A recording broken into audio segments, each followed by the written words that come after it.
Welcome to our channel. Amaravati JAC Balakotaiah గారు ఉన్నారు మనతో పాటు. ఒకసారి వారితో మాట్లాడదాం. సార్ నమస్కారం సార్. నమస్తే.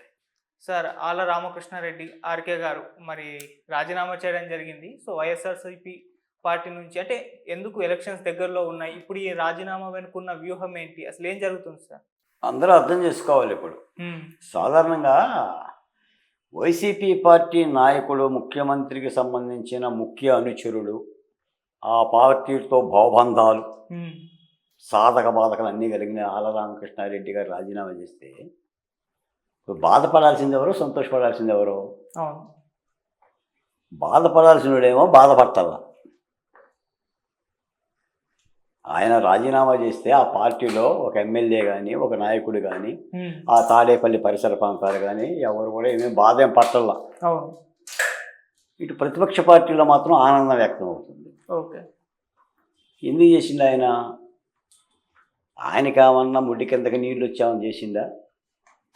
అందరూ చెప్పే మాట ఏంటంటే మంగళగిరి ఈసారి ఆళ్ళ రామకృష్ణారెడ్డి గారికి ఇవ్వటం లేదు కాబట్టి ఆయన రాజీనామా చేసిండు అనేది అందరనే మాట. ఎందుకు ఇవ్వటం లేదు జగన్మోహన్ రెడ్డి ఆళ్ళ రామకృష్ణారెడ్డికి? 2014లో గెలిచి 2019లో గెలిచి అమరావతి మీద కేసులు పెట్టి, అమరావతి మీద యుద్ధం చేసి, అమరావతిని అడ్డం పెట్టుకొని దొంగ కేసులు చంద్రబాబు నాయుడు గారి మీద పెట్టి, మా ఎస్సీ ఎస్టీ ల్యాండ్స్ కూడా ఎలాంటి అవినీతి జరగకపోయినా కూడా కబ్జా అయిన కేసులు పెట్టిన ఆళ్ళ రామకృష్ణారెడ్డికి ఎందుకు ఇవ్వట్లేదు అనేది జగన్మోహన్ రెడ్డి గారి యొక్క రాజకీయ వ్యూహ చిత్రాన్ని, ఆయన యొక్క అంతర్గత కోణాన్ని అర్థం చేసుకోవాలనేది మా భావన. ప్రతిపక్ష పార్టీలు ఎవడో ఇంట్లో ఏదో జరిగితే మన సంఖ్యలు గుద్దుకోవటం దేనికి?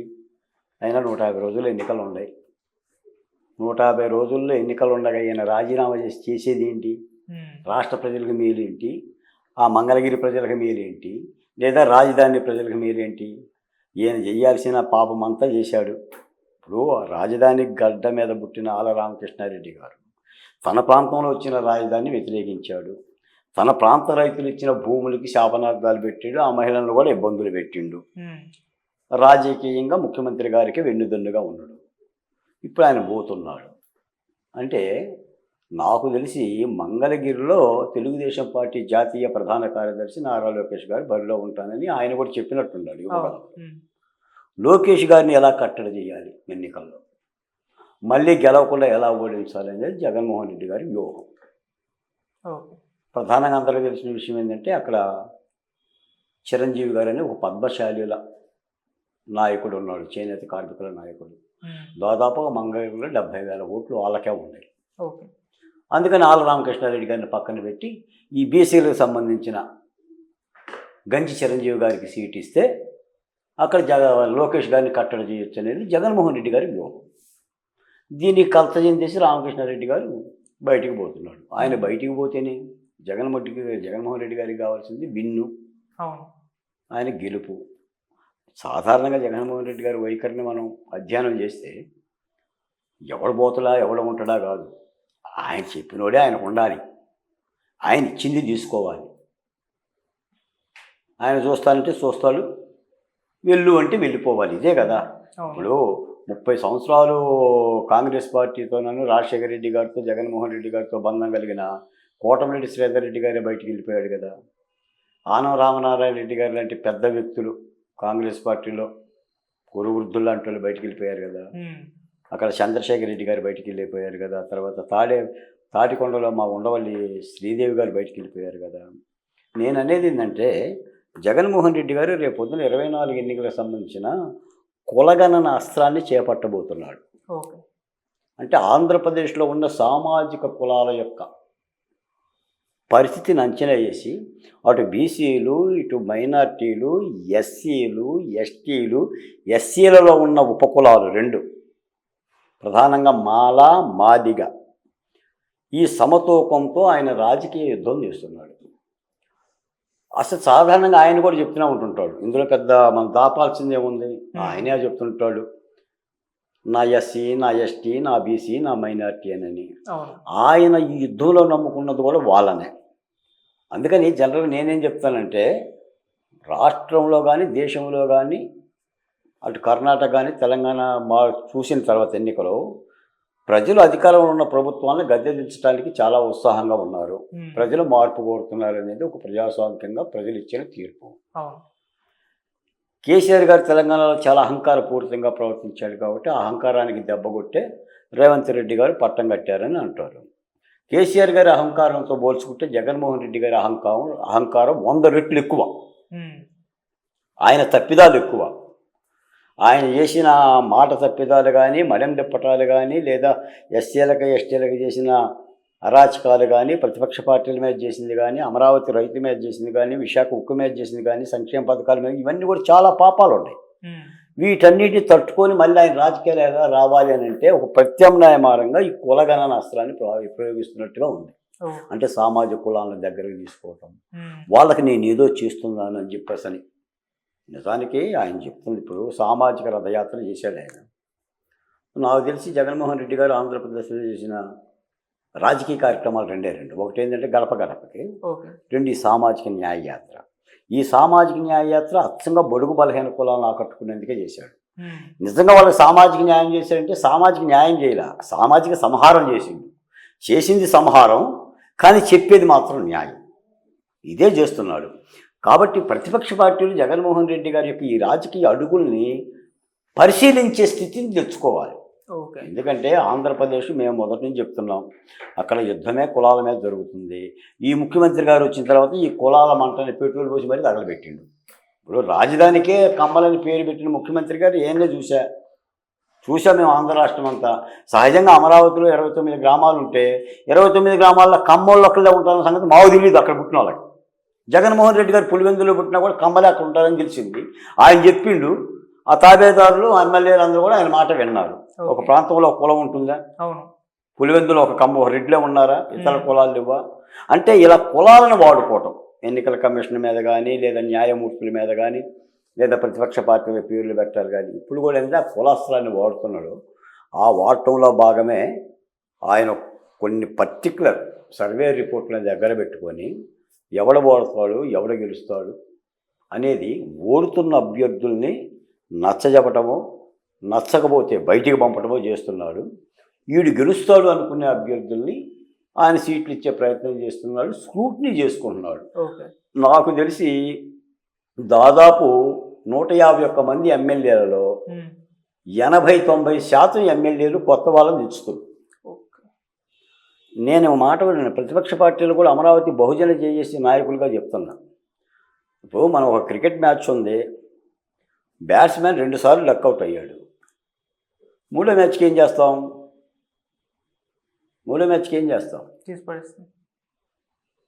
పెడితే కొత్త బ్యాట్స్మెన్ అన్న పంపాలి, లేదంటే ఈ డక్అవుట్ అయిన బ్యాట్స్మెన్ ఫిట్నెస్ అన్న పెంచాలి, ఆ ట్రైనింగ్ అన్న ఇవ్వాలి. ఏది లేకపోతే మళ్ళీ డక్అవుట్ బ్యాట్స్మెన్లే బ్యాట్ ఇచ్చి పంపామనుకోండి మళ్ళీ డక్అవుట్ అవుతాడు. అందుకని మేము గతంలో నేను డైరెక్ట్గా డిబేట్లో చెప్తున్నాను, ఎందుకంటే నేను చెప్పాల్సిన ధర్మం నా మీద ఉంది కాబట్టి. రాజుగారు కనుక దేవతా వస్త్రాలు దొడుక్కొని ఏనుగు మీద పోతుండంటే జనమంతా కూడా ఎక్కడ దేవతా వస్త్రాలు కాదంటే మనకు పాపం తగిలి రాజు శిరచ్ఛేదం చేస్తారు అని చెప్పి అసలు భయపడి మెలగొండుంటే ఒక బొడ్డోడు అన్నంట అది దేవతా వస్త్రాలు కాదు, రాజుగారు గుడ్డలు లేకుండా ఊరేగుతున్నాడు అనేది. నేను అనేది ఏంటంటే అప్పుడు చెప్పా, ఇప్పుడు చెప్తున్నా, జగన్మోహన్ రెడ్డి గారు రాజకీయంగా చేపట్టిన ఎస్సీ, ఎస్టీ, బీసీ, మైనార్టీల అస్త్రాన్ని ప్రతిపక్ష పార్టీలు కూడా పట్టుకోవాలి. ఆయన సామాజిక కులాల సమతుల్యతని అస్త్రం ఒకటి పట్టాడు కాబట్టి ఈ క్రింది కులాలని ప్రతిపక్ష పార్టీలు కూడా దగ్గర తీసుకోవాలి. ఈ క్రింది కులాల ఉద్యమ శక్తులను కూడా దగ్గర తీసుకోవాలి. అమరావతి ఉద్యమైనా, విశాఖ ఉక్కైనా, దళిత బహుజన కులాలుగా మాలాంటి ఉద్యమకారులైనా సరే దగ్గరకు తీసుకోవాలి. అంతే తప్ప మేమేదో రాజకీయాలు మాట్లాడేస్తాం, జగన్మోహన్ రెడ్డి గారు తప్పులు చేసేస్తున్నాడు, ఆయన పాపాలతో ఆయన కొట్టుకుపోతాడు, ఆయన కూర్చున్న కొమ్మను ఆయన నరుక్కున్నాడు, ఆయన కూర్చున్న కుర్చీని ఆయన ఎరగొట్టుకుంటున్నాడు, ఆయన నెత్తిని చేతులు పెట్టుకుంటున్నాడు అని చెప్పి ఆయన తప్పిదాలు ఆయన ఓటమిగా చూపించడం కాదు. మన బలం ఏంటి, మనం ఏం చెయ్యాలి? 2019లో మనం ఏం పోగొట్టుకున్నాం? మనం ఉంగరం ఎక్కడ పోగొట్టుకున్నాం? బెడ్రూమ్లో పోగొట్టుకుంటే బెడ్రూమ్లో ఎత్తుకు, వరండాలో పోగొట్టుకుంటే వరండాలో ఎత్తుకు. నువ్వు బెడ్రూమ్లో ఉంగరం పోగొట్టుకుని వరండాలో ఎతికినా, వరండాలో గొలుసు పోగొట్టుకుని బెడ్రూమ్లో వెతికినా దొరకదు. అంటే రాజ్యాధికారానికి లేదా ప్రజల విశ్వాసానికి ఆంధ్రప్రదేశ్లో 2019లో మనం చేసిన లోపాలు ఏంటి అన్నిటిని నికర్ణ శుద్ధిగా, దీక్షగా, కాస్త నిప్పులతో సమీక్ష చేసుకోగలిగితే చక్కని విజయ అవకాశం ప్రతిపక్ష పార్టీలకు ఆంధ్రప్రదేశ్లో ఉంటుంది. అంతే తప్ప ఏదో తెలంగాణలో మార్పు వచ్చింది, కాంగ్రెస్ పార్టీ గెలిచింది, ఈ కాగితం వాడు తీసుకెళ్ళిపోయి ఆంధ్రప్రదేశ్లో జిరాక్స్ సెంటర్లు ఎలా పెడితే సేమ్ ప్రింట్అవుట్ వచ్చేస్తుంది, ప్రభుత్వం మారిపోద్ది అని అనుకుంటే కుదరదు. ఆంధ్రప్రదేశ్ పరిస్థితులు వేరు, తెలంగాణ పరిస్థితులు వేరు, కేసీఆర్ గారి పరిస్థితులు వేరు, జగన్మోహన్ రెడ్డి పరిస్థితులు వేరు. రేవంత్ రెడ్డి ఇక్కడ రాజకీయ సమీకరణలు వేరు, ఆంధ్రప్రదేశ్లో ఉన్న రాజకీయ సమీకరణలు వేరు. అక్కడ కులాల యొక్క పద్ధతి వేరు, ఇక్కడ కులాల పద్ధతి వేరు, ఇక్కడ పోరాట స్ఫూర్తి వేరు, అక్కడ ఆందోళన తీరు వేరు. వీటన్ని కూడా సమీక్షించుకోగలగాలి. నేను అనుకోవడం ఏంటంటే ఈ ఆళ్ళ రామకృష్ణారెడ్డి గారు కానీ ఇంకా 10 మంది రావచ్చు. దాదాపుగా అయినా కొత్త పాత వారికి ఇవ్వట్లేదు కాబట్టి సీట్లు, వాళ్ళందరూ కూడా రాజీనామాలు చేయొచ్చు. కానీ వాళ్ళ రాజీనామాలతో ప్రతిపక్ష పార్టీలు పండగ చేసుకోనక్కర్లా, మళ్ళీ కొంప ముంచి వాళ్ళని కూడా ఆహ్వానించనక్కర్లా. ఎందుకంటే అది ఆ పార్టీ జగన్మోహన్ రెడ్డి గారి దగ్గర ఇప్పుడు కాలం గడిచిపోయింది, 150 రోజులు ఎన్నికలు ఉన్నాయి, చాలా తప్పులు చేశారు. కనీసం ఇలాంటి రాజీనామాలు చేసినా కనీసం ప్రజలకు ఓరటంగా వస్తుందని భావం చేత కూడా కొంతమంది చేయొచ్చు. ప్రజలైతే చాలా కాండి చుమ్మేస్తున్నారు. రేపు అధికారం మారిన తర్వాత ప్రజల మీద పీడనగా చేసిన ఎమ్మెల్యేలు కానీ ప్రజాప్రతినిధులు కానీ రెచ్చిపోయిన వాళ్ళు, ఎందుకు బడితలు తీసుకొని బాగారు కదండి. ఒంగోలులో తెలుగుదేశం పార్టీ ఎమ్మెల్సీలని బడితలు తీసుకొని అమ్మడబడ్డారు కదా. మహిళలు అంటే రాళ్ళు వేసిన వాళ్ళు ఉన్నారు కదా, రాళ్ళు వేయించిన వాళ్ళు ఉన్నారు కదా. మరి ఇలా పర్యవసానాలు ఏంటి? అలా కూడా రాజీనామాలు చేయొచ్చు, ఎందుకు వచ్చిన బాధలే, కనీసం ఆ సింపతి అన్నా ఉంటుంది అని. అందుకని నేను చెప్పేది ఏంటంటే ఒకటేనండి, రేపు పొద్దున ఆంధ్రప్రదేశ్లో చాలా భీకరంగా ఎన్నికలు జరుగుతాయి ఈ అంతిమ క్షణాల్లో. ఎందుకంటే 4 సంవత్సరాలు చేసిన పోరాటాలు, రాజకీయ పోరాటాలు కానీ మా పోరాటాలు కానీ వేరు, ఇప్పుడు ఈ 150 రోజులు చేసిన పోరాటాలు వేరు. ఇంకంత ప్రధానంగా నేను చెప్పాల్సిందంటే ఏ రాష్ట్రంలోనైనా ప్రజా ఉద్యమాలు ఎప్పుడు నిలకడగా ఉద్యమాలు జరిగితేనే ప్రతిపక్ష పార్టీలకి మేలండి. ఉద్యమాలు లేకుండా రాజకీయ పార్టీలకి మేళ్ళు చేకూరు. మీకు తెలంగాణ ఉద్యమంలో కూడా రేవంత్ రెడ్డి గారి దగ్గరకు వచ్చినా రాకపోయినా తెలంగాణలో కేసీఆర్కి వ్యతిరేకంగా జరిగిన చాలా సంఘాలు, జేఏసీ, అది కోదండరాం లాంటి పార్టీలు లేదా గద్దర్ లాంటి అభిమానులు, వీళ్ళందరూ కూడా కాంగ్రెస్ పార్టీకి చేశారు. అది బలంగా కనిపించకపోవచ్చు. అలాగనే మీకు కర్ణాటకలో కూడా 136 ప్రజా సంఘాలు మిథేల్ కర్ణాటక అంటే కర్ణాటక మేలుకొని పిలుపుతో పనిచేసింది. మేము కూడా ఆంధ్రప్రదేశ్లో ఆంధ్రుడా మేలుకొని చెప్పేసి పనిచేస్తున్నాం. ఇలాంటి ఉద్యమాలకారులందరినీ, ఉద్యమ సంఘాలను కూడా దగ్గర తీసుకొని యుద్ధం చేయాలి. గతంలో కూడా ప్రతిపక్ష పార్టీ మాజీ ముఖ్యమంత్రి చంద్రబాబు నాయుడు గారు అన్నాడు, ఇది జరగబోయేది ధర్మయుద్ధం, ఇది రాముడి యుద్ధం అని. అందరూ రాముడి యుద్ధం అంటే వానరులు కలవాలి, ఉడతలు కలవాలి, హనుమంతుడు కలవాలి, సుగ్రీవుడు కలవాలి, విభీషణుడు కలవాలి, ఇలా అందరినీ కలుపుకొని రాజకీయ యుద్ధక్షేత్రం ఉండాలి. ఒకవేళ ఏదన్నా ఇలాంటి యుద్ధ వ్యూహంలో పొరపాట్లు జరిగితే మళ్ళీ ఫలితాలు తారుమారవుతాయి. జగన్మోహన్ రెడ్డి గారు మాత్రం ఆ యుద్ధంలో భాగంగా ఈ కులాల గణన మీద ఆధారపడుతూనే రామకృష్ణారెడ్డి రాజీనామా చేసినా, పార్టీకి రాజీనామా చేసినా జగన్మోహన్ రెడ్డి గారు తూనాబడ్డు తప్ప కనీసం దర్వాజా ఇన్ని కూడా ఇనే పరిస్థితులు ఏం లేడు. ఎవరు స్పందించట్లేదు సార్. అందుకని ప్రతిపక్ష పార్టీలు కూడా స్పందించనక్కర్లేదు, మాకు ఏం అవ్వనక్కర్లేదు. అంటే నిన్న పొద్దున కూడా ఒకళ్ళు అడిగారు, రామకృష్ణారెడ్డి గారు రాజీనామా చేశారు, బాలకోట గారు అమరావతి ఉద్యమంలో దూకుతాడేమోనని. అమరావతి ఉద్యమంలో ఆయన దూకేదేముంది? అమరావతిని ఎంత నాశనం చేయాలో అంత నాశనం చేశాడు ఆయన ఉండని ఊరిలోనే. అందుకని వీళ్ళందరూ ఏంటంటే వాళ్ళ రాజకీయాల కోసం వచ్చారు. ఆ రాజకీయ ఆశలు నెరవేర్చలేదు అనుకున్నప్పుడు ఎందుకు వచ్చిన బాధ, మళ్ళీ మేము ఎందుకు డబ్బులు ఖర్చు పెట్టాలి, జగన్మోహన్ రెడ్డి గారు మన మాట వినాలని చెప్పి బయటకు వెళ్తుంటారు. కప్పలు కదండి రాజకీయ నాయకులు అంటే. నీళ్ళుంటే కప్పలు ఉంటాయి, నీళ్ళు ఇంకినాయి అనుకోండి కప్ప ఎట్టుంటుంది, మళ్ళీ నీళ్ళు ఉన్న చోట గెంతుతుంది. ఇదే పరిస్థితి. కాబట్టి అదే వైసీపీలో కూడా జరుగుతున్నట్టు కనిపిస్తుంది. మేమైతే దీనైతే పెద్ద నేను పట్టించుకోను. అదేదో పెద్ద ఆయన ఏదో రాజీనామా చేయటం మూలాన ఏదో వైసీపీ పార్టీకి ఏదో పడిపోతుంది, తగలబడిపోతుందని నేను అన్నాను. ఆయన ప్రక్షాళన చేసుకునే పని ఏదో చేసుకుంటున్నాడు. ఆ కోణంలో ఆలోచించుకొని ప్రతిపక్ష పార్టీ కూడా ఏం చేస్తే బాగుంటుందో కూడా ఆలోచించాలి. ఓకే, అంటే సార్ ఈ ఆళ్ళ రామకృష్ణారెడ్డి ఒక్కరి వల్లే అని కాదు, ఇప్పుడు మీరే అన్నారు దాదాపు 80% వరకు కొత్త వాళ్ళకి అవకాశాలు ఇచ్చే ఛాన్స్ ఉందని. మరి మిగతా వాళ్ళందరూ కూడా రాజీనామా చేసే ఛాన్స్ ఉంది. ఇంత పెద్ద ఎత్తున రాజీనామా చేయడం, జగన్మోహన్ రెడ్డి గారు తీసుకున్న ఈ నిర్ణయం అనేది ఎంతవరకు కరెక్ట్ అంటారు సార్? 80 మంది రాజీనామాలు చేస్తారు, 80 మంది కొత్త వాళ్ళకి ఇస్తారు జగన్మోహన్ రెడ్డి గారు. ఏమవుతుంది? వీళ్ళందరూ తెలుగుదేశంలో పోతారా, జనసేనలో పోతారా, బీజేపీలో పోతారా? పోతే తీసుకుంటారా? తీసుకుంటే ప్రజలు ఊరుకుంటారా? ఇప్పుడు ఒక పార్టీనండి మొన్న రీసెంట్గా తెలంగాణ ఎన్నికలు జరిగినాయి. ఉమ్, తెలంగాణ ముఖ్యమంత్రి కేసీఆర్ గారు గతంలో పనిచేసిన 100 మంది ఎమ్మెల్యేలని వాళ్ళనే మళ్ళీ బీఫామ్లు ఇచ్చి పంపించాడు. ఉమ్, తత్ఫలితంగా చాలా భిన్నమైన తేడాలు వచ్చేసి ప్రభుత్వం పడిపోయింది. అవును. ఆ 100 మందిలో మార్చుకొని ఒక 50 మందినో 60 మందినో కొత్త వారిని పంపించేస్తే కేసీఆర్కి గతి పట్టేది కాదు. కాలుజారి కూడా కింద పడేవాడు కాదు, యశోద హాస్పిటల్కి పోయేవాడు కాదు, ఈ పరామర్శలు కూడా ఉండేవి కాదు, బాగానే ఉండేది అని అంటున్నారు. ఆ ప్రక్షాళన ఆయన చేస్తున్నాడు జగన్మోహన్ రెడ్డి గారు.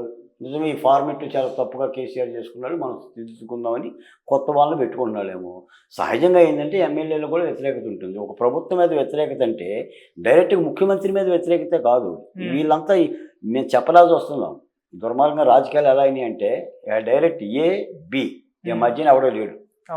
ఆ ముఖ్యమంత్రిరా ఈ ముఖ్యమంత్రిరా, నువ్వు ముఖ్యమంత్రి కావాలా నేను ముఖ్యమంత్రి కావాలా, ఎందుకు వేస్తారండి ముఖ్యమంత్రిని చూసి ఓట్లు? స్థానికంగా ఉన్న పరిస్థితులు కొన్ని ఉంటాయి. అక్కడ ఎమ్మెల్యే ఎవరో, అతని మంచి ఏంటి, అతని చెడ్డ ఏంటి, ఆయన కులం ఏంటి, ఆయన విద్యార్హత ఏంటి, ఆయన నడవడిక ఏంటి, మనతో ఉన్న అనుబంధం ఏంటి, ఇవేమి ఓట్ల మీద ప్రభావితం చేయవా? డైరెక్ట్గా ముఖ్యమంత్రి అభ్యర్థి చేసి గుద్దేస్తారా? అలా భ్రమిస్తే భ్రమే అనుకుంటాను నేను. ఇవన్నీ పనిచేస్తాయి. కాబట్టి ఆయా నియోజకవర్గాలలో ఉన్న సామాజిక కులాల యొక్క సంఖ్యను బట్టేసేసి అభ్యర్థులు నిర్ణయించుకోవటం. అభివృద్ధిని ఎలా అయితే జనాభా తామాషా పద్ధతిలో మీరు చేయండి అని అంటున్నాము. ఇప్పుడు మాలలు అత్యధికంగా ఉన్న చోట మాదిగలకు ఇచ్చినా, మాదిగలు అత్యధికంగా ఉన్న చోట మాలలకు ఇచ్చినా, మైనార్టీలు అత్యధికంగా ఉన్న చోట మరో కులానికి ఇచ్చినా, కాపులు తక్కువ ఉన్న చోట ఇంకో వాళ్ళకి ఇచ్చినా సమీకరణలో తేడా వస్తుంది. మీకు మంగళగిరి సమీకరణ ఒక ఎక్స్పెరిమెంట్గా తీసుకోవాలి తెలుగుదేశం పార్టీ. నాకు తెలిసి మంగళగిరిలో పెద్ద ఎత్తున పద్మశాలల యొక్క ఓటు శాతం ఎక్కువ. గంజి చిరంజీవిని జగన్మోహన్ రెడ్డి గారు వైసీపీ పార్టీలోకి ఎందుకు తీసుకున్నాడు, ఎందుకు ఎమ్మెల్యే సీట్ ఇచ్చిందో కూడా పరిగణించాలి. మీకు తెలుసో లేదో 2014లో ఆళ్ళ రామకృష్ణారెడ్డి మీద గంజి చిరంజీవి ఓడిపోయింది 120 ఓట్లో 12 ఓట్లో, బహుశా 12 ఓట్లే. 12 ఓట్లతో గంజి చిరంజీవి ఓడిపోయిండు ఆళ్ళ రామకృష్ణారెడ్డి మీద. అదే ఆళ్ళ రామకృష్ణారెడ్డి గారు లోకేష్ని ఓడించిండు. మీకు ఎప్పుడు కూడా ఎన్నికల క్షేత్రంలో సహస్రాస్త్రాలు పనిచేస్తాయండి. సాధారణంగా ఏంటంటే రాజకీయ నాయకులు మీలాంటి నాలాంటి వాళ్ళు ఇటువంటి చెప్పినా కూడా వాళ్ళు వినర్లే. కానీ వాళ్ళకి ఏంటంటే డబ్బు కావాలి, నువ్వెంత పెడతావు, కాటా తెచ్చుకోవటం, తరా చేసుకోవటం, కొలతలు కట్టుకోవటం, టికెట్లు ఇస్తే బుడ్డ మునిగింది. దానికోసం అయితే రాజకీయ పార్టీలు కూడా అక్కర్లా. నాకు తెలిసి అయితే ఆదాని పిల్లలకు ఇచ్చుకుంటే వాళ్ళే ఉద్యమాలు చేసి వాళ్ళే టికెట్లు ఇస్తుంటారు. అలా ఉండదు. అది అధికార పార్టీ కానీ ప్రతిపక్ష పార్టీ కానీ ఏ పార్టీ అయినా. నేను రేపు బాలకోటి పార్టీ పెట్టినా అక్కడున్న పరిస్థితుల ప్రకారంగానే అడగాలి. పైపచ్చి ఏంటంటే ఆంధ్రప్రదేశ్ దగ్గరికి వచ్చేసరికి నేను చాలా అమూల్యమైన రోజులు, ఈ 200 రోజులు మాకు చాలా అమూల్యమైన రోజులు. ఆంధ్రప్రదేశ్ తలరాతన మార్చుకోవటానికి డాక్టర్ బిఆర్ అంబేద్కర్ ఇచ్చిన ఒక సువర్ణ లిఖిత రోజులు. ఈ అవకాశం కనుక పోకపోతే మళ్ళీ 5 ఏళ్ళు బాధపడాలి. మళ్ళీ ఏదైనా చారిత్రక తప్పిదం జరిగిందనుకోండి, మీరు 2019లో చారిత్రక తప్పిదం జరిగింది ఒక రాజకీయ పార్టీ కారణంగా. దాని మూలాన ప్రతిపక్ష పార్టీగా ఇప్పుడు ఉన్న తెలుగుదేశం పార్టీ సీట్లు 35 గల్లంతైనవి. 2009లో కూడా ఒక చారిత్రక తప్పిదం జరిగింది ఉమ్మడి ఆంధ్రప్రదేశ్లో. అప్పుడు పిఆర్పి, లోక్సత్తా లాంటి పార్టీల మూలాన. తద్వారా అధికారంలోకి రావాల్సిన తెలుగుదేశం రాకుండా మళ్ళీ రాజశేఖర రెడ్డి గారు రెండోసారి ముఖ్యమంత్రి అయిండు. తర్వాత ఆయన దివంగతమైండు. దివంగతమైన రాష్ట్రం పగిలిపోయి రాజధాని లేకుండా పోయింది ఆంధ్రప్రదేశ్. మళ్ళీ రేపు చారిత్రక తప్పిదం 2024లో చేసింది అనుకున్న ఏ రాజకీయ పార్టీ అయినా, ఏ కోత కూసుడైనా, ఏ పాట పాడేసైనా వచ్చేసేసి ఈ ఓటు చీలుస్తా, ఆ ఓటు చీలుస్తా, ఈ ఓటును అటుజామేస్తా అని ఏదైనా చారిత్రక తప్పిదాలు జరిగినాయి అనుకోండి, సమీకరణలు తేడాలు వస్తాయి. ఎందుకంటే ఇద్దరు ముఖాముఖిన కొట్లాడుకుంటే ప్రజలు కూడా నిర్ణీతం చేయగలుగుతారు. ఎవరికి వెయ్యాలి, ఆదిత్యకి వెయ్యాలా, బాలకోటకి వెయ్యాలా, నిర్ణీతం చేయగలుగుతారు. ఇప్పుడు బహుముఖ పార్టీలు ఉన్న చోట, బహుముఖ పోటీలు ఉన్న చోట ఓటర్లు కూడా ఏంటంటే చీలిపోతారు. ఎందుకంటే మనం ఇందాక మాట్లాడుకుంటే కులాల సమతూకం కూడా ఉంది కాబట్టి చాలా జాగరూకతగా ప్రతిపక్షాలు. అసలు నా దృష్టిలో ప్రజాస్వామ్యం అంటే ప్రతిపక్షాలు, ప్రజలకు బాధ్యత పడాల్సింది ప్రతిపక్ష పార్టీ, గుర్తెరుగు నడుచుకోవాల్సింది ప్రతిపక్ష పార్టీ, ఒళ్ళు దగ్గర పెట్టుకోవాల్సింది ప్రతిపక్ష పార్టీ, యుద్ధం సక్రమంగా చేయాల్సింది ప్రతిపక్ష పార్టీ, అందరిని కలుపుకోవాల్సింది ప్రతిపక్ష పార్టీ, అందరిని గుర్తించాల్సింది ప్రతిపక్ష పార్టీ. అధికార పక్ష పార్టీతో పనే ఉంది. మేము ప్రతిపక్ష పార్టీ. అధికార పార్టీ తప్పిదాలు చేస్తుంది కాబట్టి దాన్ని నించాలనుకుంటుంది కాబట్టి యుద్ధంలా జరగాలి, సక్రమంగా జరగాలి అనేది మా భావన. ఆ దిశగా ఆలోచించాలి. ఇంకా 10 రాజీనామాలు చేసినా వైసీపీ వాళ్ళు చేస్తారు, డెఫినెట్గా వస్తాయి, చేస్తారు. దానికైతే ప్రతిపక్ష పార్టీలు సంకల్పం ఉంచుకోవాల్సిన పని ఏం లేదు. అలాంటి ప్రక్రియలు జరుగుతాయి. ఆయన పని ఆయన చేసుకుంటున్నారు. ఇప్పుడు ప్రతిపక్ష పార్టీలు కూడా వీళ్ళ పని వీళ్ళు చేసుకోవాలి. ఒక మాట చెప్తున్నాం ఏంటంటే, ప్రజాస్వామ్యంలో జగన్మోహన్ రెడ్డి గారు ఒక ప్రజాస్వామిక ప్రభువుగా లేని మాట యథార్థం. ఆయన రాజులాగా, నియంతలాగా, లేదా పిచ్చోడి చేతికి దొరికిన రాయిలాగా పరిపాలన చేస్తున్న మాట యథార్థం. ఆయన ప్రజల ఘోషణే పట్టించుకోవడంలా ఇన్ని ధర్నాలు చేసినా, ఇన్ని ఉద్యమాలు చేసినా, ఇన్ని పాదయాత్రలు చేసినా ఇక వాళ్ళ ఎమ్మెల్యేలు కూడా ఏం పట్టించుకుంటాడు. వాళ్ళకైతే అపాయింట్మెంట్లు కూడా ఇవ్వంట దాదాపు 100 మందికి. వాళ్ళ బాధ వాళ్ళు పడుతున్నారు. అసలు నాకు తెలిసి మనం గతంలో చెప్పినట్టుగా సజ్జల రామకృష్ణారెడ్డి గారే సకల శాఖ మంత్రి గారు. ఆయన ఒక ఎమ్మెల్యేగా పోటీ చేయకపోయినా, ఎక్కడ కంటెస్ట్ చేయకపోయినా, ఆయనకి ప్రజలు ఓట్లు లేకపోయినా ఈ రోజున అన్ని మంత్రిత్వ శాఖలు ఆయనే చూస్తున్నాడు. సలహాలు ఆయన ఇస్తున్నాడు, శాఖలు ఆయనే చూస్తున్నాడు. ఆయనకి తెలియకుండా సీమలు కూడా లోపల బోట్ల, సీమలు కూడా బయటికి రావట్లా. ఆయనకంటే వరప్రసాదం కలిగింది, ఆయన మీద ఆధారపడి నడుస్తున్నాడు. అటువంటిప్పుడు ఎమ్మెల్యేలు మాత్రం వైసీపీ ఎమ్మెల్యేలు ఏమి ఉండగలుగుతారు ఈ చివరి రోజుల్లో? అందుకని ఎవరి వాళ్ళు నిర్ణయాలు తీసుకుంటే తీసుకోవచ్చు. కాబట్టి ఆ పార్టీ విధి విధానానికి ఇంకో మాట కూడా చెప్తా, ఆఖరి మాట. ఇప్పుడు తల్లిని చెల్లినే పంపించిన వైసీపీ పార్టీలో ఇతర ఎమ్మెల్యేలు మాత్రం ఏముంటారు, ఇతర నాయకులు మాత్రం ఏముంటారు? వాళ్ళకే లేదు కదా గౌరవం. ఇక ఇలా గౌరవం ఉంటుందని మనం ఎట్లంటాం? కాస్త ఒంట్లో సీముని ఇతరులు బయటకు వస్తాడు సార్, అవి కూడా లేవు అనుకున్నాడు అక్కడే పడుకుంటాడు సార్. ఇది నేను చెప్పదలుచుకున్నాను. Right sir, super. Thank you so much sir. ధన్యవాదాలు.